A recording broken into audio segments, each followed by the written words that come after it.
Hello and welcome back to Shulchan HaRav. We continue in Hilchos, Betzias, HaPas, Siman Kuf, Samach Zayim, and pick it up with Sivchav.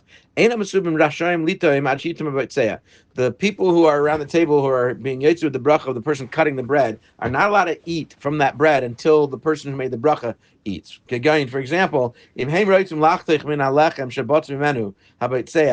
they want to cut pieces from this loaf that the person made a bracha on, the guy who's going to cut it, and they're going to taste it before he tastes it. They're not allowed to do that. But also, he also should not be giving them anything to eat until he eats. So that the giving is not an interruption between the bracha he made and the food that he's got to eat. So he's got to make his bracha and eat and then distribute. Because that would be an unnecessary interruption. They're not allowed to eat it anyways when he gives them something before he's eaten.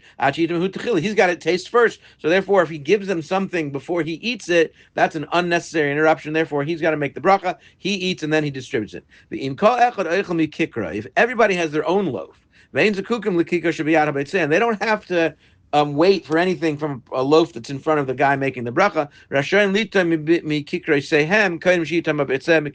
They then are allowed to taste from their own loaves before he takes a piece from his loaf. However,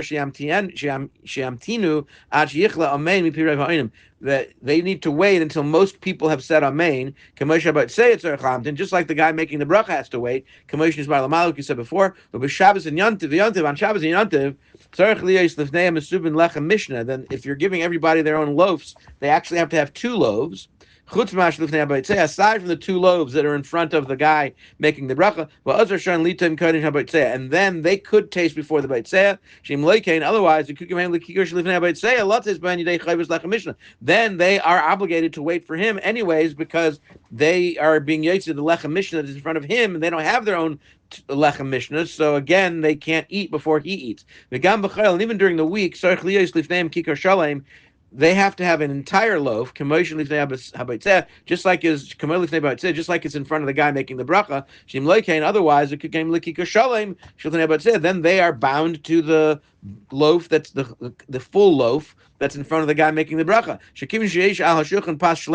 Because once there's a full loaf of bread on a table, you're not allowed to make the bracha and take a piece from a piece. You're not allowed to take a sliced piece if there's an entire loaf. Unless it's in the situation that will be explained in the next siman. If the guy who's about to make the bracha wants to give kavod to someone who's greater than him, and so that person should taste first, he's allowed to do that. According to some opinions, there are those that say he should not do this. Have a great day.